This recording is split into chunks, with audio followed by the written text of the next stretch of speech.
ठीक है, क्योंकि वचन बताता है कि सारे मिरेकल्स नहीं लिखे गए हैं बाइबल में, बहुत थोड़े से लिखे गए हैं। और बहुत थोड़े में से भी ये कुछ इंपॉर्टेंट इंसिडेंट होगा जो बाइबल में लिखा गया है कि 12 साल से एक औरत को बीमारी थी, उसने यीशु मसीह को छुआ और वो चंगी हो गई। ठीक है, जैसा मैंने आपको बताया कि यीशु मसीह ने उसको चंगा किया क्योंकि वो हमारे शरीर में रहना चाहता है, वो इस मंदिर में वास करना चाहता है, राजा वैद इस मंदिर में। यहाँ तो हम सारे इकट्ठे होते हैं, तब परमेश्वर का आत्मा वास करता है। उसका वचन कहता है जहाँ 2 या 3 जन मेरे नाम से इकट्ठे होते हैं मैं उपस्थित होता हूँ। लेकिन फर्स्ट चर्च जो है वो ये बिल्डिंग नहीं है। फर्स्ट चर्च अगर कोई है तो वो है आप खुद। आप खुद अपने अंदर परमेश्वर की आत्मा को कैरी करके चलते हैं। आप खुद अपने अंदर परमेश्वर के वास स्थान है। आप जिधर भी जाते हैं उस जगह पे चर्च को लेके जाते हैं। चर्च का मतलब ये नहीं कि खाली एक बिल्डिंग, चर्च का मतलब है कि जहाँ परमेश्वर का आत्मा वास करता है। हिंदी में देखा जाए, जूइश में देखा जाए तो चर्च और कुछ नहीं, उसको टेम्पल ही कहा गया, मंदिर ही कहा गया। मंदिर कहाँ है? मंदिर 2 वर्ड से बटा हुआ है, मन अंदर, मंदिर, मन के अंदर मंदिर, है ना। तो परमेश्वर का आत्मा बाहर नहीं रहना चाहता, वो किसी और मंदिर में नहीं रहना चाहता, वो इस मंदिर में पहले वास करना चाहता है। अगर वो आपके अंदर वास करता है तभी आपके अंदर से वो चीजें निकल पाएंगी जो परमेश्वर ने आपके अंदर भरी है। अगर आज आपके अंदर परमेश्वर का आत्मा ही नहीं है तो आप कितना भी छेड़े बजा लो, आप कितना भी बोलते जाओ, आप कितना भी कुछ भी कर लो, कोई असर नहीं होगा, कोई सुनने नहीं आएगा, कोई आपकी बात को नहीं मानेगा। क्यों? क्योंकि आप जो बोल रहे हैं वो खाली शब्द है, उसके अंदर परमेश्वर का आत्मा काम नहीं कर रहा है। लेकिन अगर परमेश्वर का आत्मा आपके अंदर है, आप कुछ भी बोलोगे, सामने वाले के अंदर वो चीजें काम करेंगे। हमें यीशु मसीह ने इसको क्या बोला? पढ़िए मेरे साथ, यूहन्ना 1:14। पहला यूहन्ना, सिर्फ यूहन्ना नहीं, खाली यूहन्ना, उसका 1 उसका 14।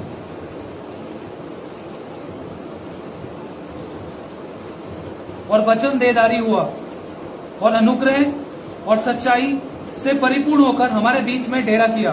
ठीक है, वचन देहधारी हुआ मतलब वचन देह में आया। देह किसके रूप में आया? यीशु मसीह के रूप में। जब वचन यीशु मसीह बन के आया तो उसने हमारे बीच में डेरा किया और उस लेडी ने उसी वचन को छू लिया था। अगर हम इनडायरेक्ट वे में देखें तो क्या लिखा है कि वहां पे उस औरत ने उस वचन को छू लिया था, इसीलिए उसने उस क्लेंजनेस को पा लिया, इसलिए उसने उस शुद्धता को पा लिया। आज हम कितने लोग वचन को छूते हैं? 4-4 दिन, 5-5 दिन हम लोग वचन को नहीं छूते हैं। नॉर्मल बात है, हम छूट क्यों गए? हम लोग नहीं छूट पाते। ठीक है, सब लोग, मैं नहीं बोलता कि सब लोग डेली वचन पढ़ते हैं, कुछ लोग पढ़ते हैं, कुछ लोग नहीं पढ़ते, लेकिन हम में से बहुत हैं जवान जो नहीं पढ़ते। 4 दिन 5 दिन हम लोग वचन को नहीं छूते और हम कहते हैं कि हमें आशीष चाहिए, हमें अशुद्धता से हटा दे मेरे परमेश्वर, हमारे दिमाग पे कंट्रोल रख मेरे परमेश्वर बेटा, हमारी जिंदगी में काम कर। प्रेयर 0/9, वचन 0। और फिर क्या होता है? हमारी जिंदगी में शैतान काम करता है और हम कहते हैं हे खुदा, ये कैसे हो सकता है?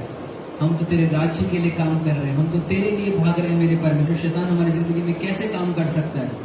वो बेटा ऐसे काम कर रहा है कि आप वचन को ही नहीं छूते। यहाँ पे क्या किया उस औरत ने?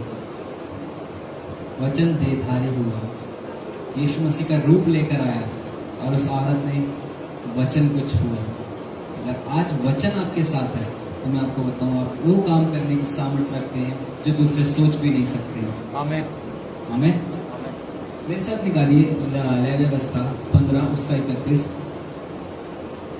उसमें इस बात को लिखा गया कि कोई भी चीज तुम में से अशुद्ध हो तो पहले उसको शुद्ध कर दो, उसके बाद उसको परमेश्वर के भवन में लेकर आओ।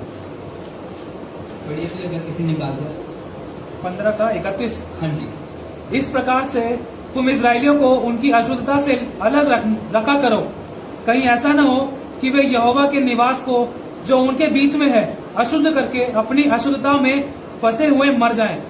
ठीक है, जो भी चीज है उसको पहले तो सेपरेट करो, उसे शुद्ध करो, उसके बाद परमेश्वर के भवन में लेकर आओ। अभी भी बहुत सी जगहों पे ऐसा है कि जो अशुद्ध चीजें होती हैं वो परमेश्वर के मंदिर में नहीं जाती। परमेश्वर का मंदिर किसी मंदिर में अलाउ नहीं होती कुछ चीजें। तो मैं बोलना नहीं चाहता, आप सब जानते हैं कि बहुत सी चीजें होती हैं जो मंदिरों में अलाउड नहीं होती है। ठीक है, और हम समझते हैं कि वो अशुद्ध है। अशुद्ध क्या है? अशुद्ध वो है जिसके अंदर पाप है। अगर आज आपके अंदर पाप है तो आप भी अशुद्ध है। अगर आज आपके अंदर परमेश्वर का आत्मा नहीं है तो आप भी अशुद्ध है। अगर आज मेरे अंदर पाप है तो मैं भी अशुद्ध हूँ। लेकिन जिस क्षण परमेश्वर हमें छूता है, जिस क्षण हम परमेश्वर के करीब आते हैं, हम उससे प्रार्थना करते हैं, उससे वचन पढ़ते हैं, परमेश्वर हमें क्या करता है? शुद्ध कर देता है। क्योंकि वो पहले हमें क्या करने के लिए आया? वो पहले हमें जिंदगी देने के लिए नहीं आया। जिंदगी तो बहुत बात की बात है, आशीष तो बहुत बात की बात है, पहले शुद्ध होना तो सीखिए। शुद्ध होते नहीं है और काम करने को निकल पड़ते हैं। अभी कल रात को मैं वचन पढ़ रहा था, तो वो मैं थोड़ा मिनिस्ट्री के ऊपर पढ़ रहा था कि मिनिस्ट्री में लोग क्या करते हैं। वहां लिखा है कि उसने उनको बुलाया, उनको शुद्ध किया और फिर उनको भेजा। ठीक है, पहले बुलाया।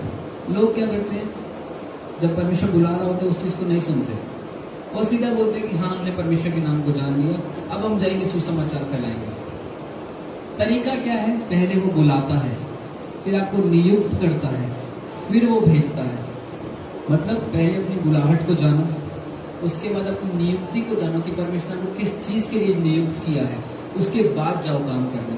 तब आपकी मिनिस्ट्री में आशीष आएगी, तब आपकी मिनिस्ट्री फलेगी। और लोग क्या करते हैं, 4 महीने हुए नहीं आए, हम मिनिस्ट्री करने जा रहे हैं, हम इधर जा रहे हैं, हम उधर जा रहे हैं। जानो तो सही क्या जाना है, जानो तो सही कि जाना ही क्यों है, आपकी कॉलिंग क्या है। वो सब छोड़ के नहीं, हमें जाना है। पहला क्या है? बुलाहट को जानो। इस औरत की बुलाहट क्या थी? कोई बता सकता है? इस औरत की बुलाहट थी शुद्ध होना। आज ये शुद्ध हुई है, आज इसके वचन को पढ़ के, आज इस बात को पढ़ के हमारे अंदर जज्बा है कि हमें भी शुद्ध होना है। वो औरत तो मर गई, यीशु मसीह चले गए, लेकिन उसकी बातें आज भी हमें इस बात को प्रेरणा देती है कि हमें शुद्ध होना है। ये वो मिनिस्ट्री है कि जब आप चले भी जाएं, वो लेगेसी को कंटिन्यू रखें।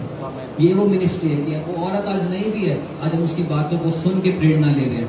आज यीशु मसीह इस जगह पे मौजूद है, हम उसकी बातों को सुन के उसकी लेगेसी को कंटिन्यू करने के लिए चाह रहे हैं। ये होती है मिनिस्ट्री। बुलाहट को जानना, बुलाहट को जानेंगे, नियुक्ति को जानेंगे, उसके बाद जब जाएंगे तो परमेश्वर हमारी जिंदगी से काम करेगा। आमीन, हालेलुया। तो जैसा भी आप लोगों ने बताया कि उसने अपने विश्वास को ऊंचा किया। ठीक है, मैं समझता हूँ विश्वास से भी ऊपर बहुत सारी चीजें होती है। कौन कहता है विश्वास से ऊपर कोई चीज होती है? कोई है मेरे साथ जो कह सकते हैं विश्वास से ऊपर कुछ है? गलातियों 5:22 सबसे पहली बात क्या लिखी है? सबसे बड़ा क्या है? प्रेम। प्रेम। एक वचन और है जो बताता है प्रेम सबसे ऊपर है, सबसे उत्तम प्रेम, सबसे उत्तम प्रेम है, सबसे ऊंची चीज जो है वो प्रेम है। और यीशु मसीह ने हमसे क्या किया? प्रेम किया। परमेश्वर पिता ने हमसे क्या किया? प्रेम किया। हम एक दूसरे से क्या करते हैं? नफरत करते हैं। हम नहीं करते थे, तभी आज हमारी मिनिस्ट्रीज आशीषित नहीं है। हम बहुत से ऐसे पास्टर्स को देखते हैं। अभी जब मम्मी पापा मीटिंग में गए तो जब आते हैं तो शाम को हमारी बात करके वो बताते हैं कि कैसे कैसे पास्टर्स हैं वहाँ पे। कोई कहता खाना खिला दो, कोई कहता ये कर दो, कोई कहता है वो कर दो, कोई ये नहीं कहता बहन मुझे तुमसे प्रेम है, कोई ये नहीं कहता कि बहन मैं तुम्हारे लिए काम करना चाहता हूँ, बहन मैं तुम्हारे साथ मिलकर काम करना चाहता हूँ, भाई मैं तुम्हारे साथ मिलकर काम करना चाहता हूँ, भाई तुम्हारे पास पैसे हैं, भाई तुम्हारे पास घर जाने का किराया, कोई ये नहीं पूछता। सबको अपना पड़ा। कहने से पास्टर हैं, वैसे वचन के बहुत अच्छे जानने वाले हैं, बोलते हैं कि हाँ हम बड़ा प्रेम दिखाते हैं, लेकिन प्रेम जब करने का टाइम आता है सबसे पहले वही भाग जाता है। हमारी जिंदगी में बहुत से ऐसे लोग होते हैं कि वो दिखाते हैं मैं उनसे बहुत प्रेम करता हूँ, लेकिन जो क्षण होता है प्रेम करने का वो उसी क्षण भाग जाते हैं। और बोलते हैं कि नहीं हमारे पास तो है नहीं, हम कैसे कर सकते हैं, ये क्या कर सकते हैं, वो क्या कर सकते हैं, ऐसे वैसे सब। तो जब ये वो स्त्री यीशु मसीह के पास आई, सबसे पहले उसने क्या किया? जब वो घर में थी अपने, तो उसने अपने जो विश्वास कर रही थी कि हाँ मुझे चंगा होना है, जब वो बाहर निकली तो उसने पहली चीज क्या करी? वो अपने फेथ को एक्शन में लेकर आई। जो उसका विश्वास था अब वो प्रतिक्रिया में बदल रहा है, वो एक्शन में बदल रहा है। आपको कोई चीज चाहिए, आपको फोन चाहिए, आप खाली प्रार्थना करते रहेंगे मुझे फोन दे दे, मुझे फोन दे दे, मुझे फोन दे दे, और उसके लिए कुछ भी नहीं करेंगे तो मैं नहीं समझता आपके पास फोन आ जाएगा। आपके पास पैसे पड़े, आप प्रार्थना कर रहे हैं खुदा फोन दे दे, फोन दे दे, फोन दे दे। खुदा बोले बेटा जा तो सही, तू दुकान पे जा, फोन सेलेक्ट कर लेकर आ, मैंने तुझे पैसे दिए थे उसके लिए। अब हम बोले कि नहीं हम ये भी नहीं करेंगे, हम चाहते दुकानदार खुद उठ के आया और हमें यहाँ पे आके बेचे कि लो जी मैं आपके लिए फोन लेकर आया, आप मुझे पैसे दे दो और फोन ले लो। ऐसे तो नहीं होगा ना। वो अपने विश्वास को एक्शन में लेकर आया। उसने बोला कि मैं जाऊंगी, उसके वस्त्र को छूंगी, और जिस क्षण उसके वस्त्र को छू लूंगी मैं चंगी हो जाऊंगी। आज मेरे प्रिय भाइयों और बहनों, मैं आपसे इस बात को कहना चाहता हूँ कि आप चाहे कैसी भी समस्या में हो, आज चाहे कैसी भी सफरिंग आपके ऊपर आ रही हो, परमेश्वर आपको फ्री करने के लिए बैठा है। जरूरत है आज आपको अपने फेथ को अपने एक्शन में लाने के लिए।